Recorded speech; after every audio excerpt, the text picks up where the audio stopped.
Yesterday, we have come to know about the early life of Gautam Buddha, that how he renounced the world after seeing the suffering of the world, where he got enlightenment, and after getting enlightenment, where he has given his first sermon. Now, let's see or come to know about his first sermon. Kisa Gautami had an only son and he died.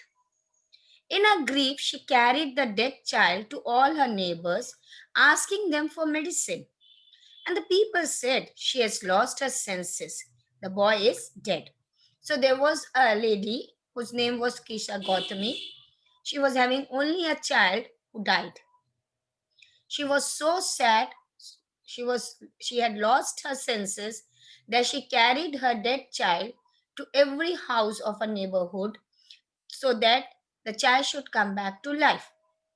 The people felt sorry for her because she has lost her sense when her child had died. At length, Kisa Gautami met a man who replied to her request. "I cannot give thee medicine for thy child, but I know a physician who can." So, when Kisa Gautami was going to house and houses just to make her child come back to life, at that time she met a man. The man said to her that he could not give her medicine for her child, so that his child would come back to life. But he knew a man, physician or a doctor who can bring her child back to life. And the girl said, "Pray tell me, sir, who is it?" And the man replied, "Go to Sakya Muni, the Buddha." Kisa Gautami repaired means request to the Buddha, and cried, "Lord and Master, give me the medicine that will cure my boy." The Buddha answered, "I want a handful of mustard seed." And when the girl in her joy promised to get it, the Buddha added, "The mustard seed must be taken from a house where no one has lost a child, husband, parent, or friend." So, when she heard from the physician that there is only one man who could bring her child back to life, she went to Buddha and she told everything to Buddha about her grief and requested Buddha to bring back her child to life. The Buddha said, "I can bring back your child to life. Is it clear? If you just bring me a handful of mustard seed." Kisa Gautami was very happy.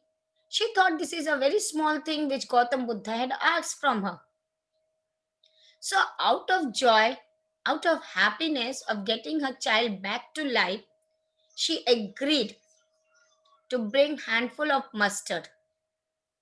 When she was about to leave that place, Gautam Buddha laid a condition in front of her. And what was the condition? Gautam Buddha said that Kisha Gautami is going to bring the handful of mustard seed from that house where no death had taken place. Poor Kisa Gautami now went from house to house, and the people pitied her, felt sorry for her, and said, "Here is mustard seed, take it." When she asked, "Did a son or a daughter, a father or mother die in your family?" they answered that, "Alas, the livings are few, but the dead are many. Do not remind us of a deepest grief." And there was no house, but some beloved one had not died in it. So when she went to the house of the people were happy to give her handful of mustard. But when she asked that whether anybody had died in her family or not, they told Kisa Gautami that there are many dead relatives rather than alive relatives. And then they said that there is not a single house where no death has taken place. It means that in every house a death has taken place. Kisa Gautami became very means tired and hopeless, and sat down at a wayside, watching the lights of the city as they flickered up and were extinguished again. So Kisha Gautami was going from one house to other house, in a hope of getting a mustard seed where no death has taken place. But she could not find it out, a single house where no death had taken place. She got tired. She was feeling very hopeless because she have understood that she might not get handful of mustard seeds. And then she sat down, and it was an evening time. The city was lit up with the lights, and she could see that the lights were flickering. Flickering means moving, and then it went off. It extinguished. At last, the darkness of night regained everywhere. Then regain means spread everywhere. And she considered the fate of men, that is luck, that their lives fickle up and are extinguished again. So when she was sitting at the roadside, she looked the lights were flickering, and a time has come when it extinguished, put off. And then there was night, means darkness everywhere. Then she realized that life is also just like a flickering candles. It flickers, and after some time it extinguishes. That is, it dies. And she thought to herself, how selfish am I in my grief? Death is common to all. Yet in this valley of desolation, there is a path that leads him to immorality who has surrendered all selfishness. Then she understood that how stupid she was, that death is common to all. The people who are born, one day they have to die. Nobody can escape from that death. What is important that people should follow the path of truth, righteousness, so that it should help them to overcome all kind of selfishness. Then only the people will feel happy. Valley of desolation means an area which is filled with deep sorrow. And when people are suffering, feeling sorry or sad in their grief, they are losing themselves. They have not understood, or they don't want to understand, that death is certain. If a people has been born, they have to die one day.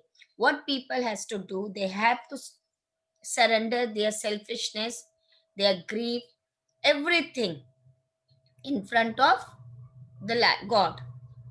The Buddha said, the life of mortal in this world is troubled and brief and combined with pain. So Buddha is saying, the life of mortal, we all are mortal. If we are born, so we are going to die. Immortal means the things which never die. So, but we are in this world are a mortal life.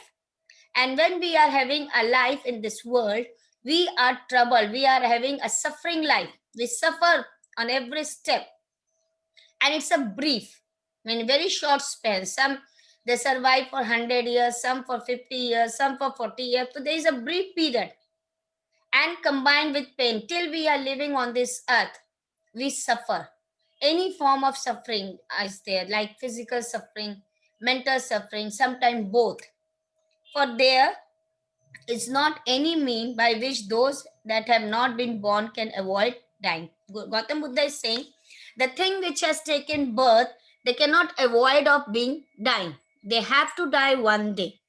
After reaching old age, there is death. Gautam Buddha is saying, you might survive your young age, you might survive your middle age, but a certain age is there where you have to die, and that is old age. Of such a nature are living being, and such is the nature of a living being. Means people, animals who are born, they have to die at a certain period of time. They cannot live forever. As ripe fruits are early in danger of falling, so mortal when born are always in danger of death. As ripe fruits, when the fruits becomes ripe, जब पक जाता है, they are always in a danger of falling down. Clear? Same way when the people are born, they are always in the danger of death. They always are scared of their death. As all earthen vessel made by potter end in being broken, so is the life of mortals. The earthen pot, ghada, which the potter make, is it clear? When it one day it is going to break. Same way, life is also like an earthen vessel. Both young and adult, both those who are fools and those who are wise, so all fall into the power of death, all are subject to death. Whether the people are adult, child, young, old, whether they are rich, poor, whether they are foolish, whether they are intelligent, everybody has to die one day. Death is more powerful of all this. All are subject to death means all are born to death. All are condemned to die. I think till here it is clear. Tomorrow I will be taking the another one.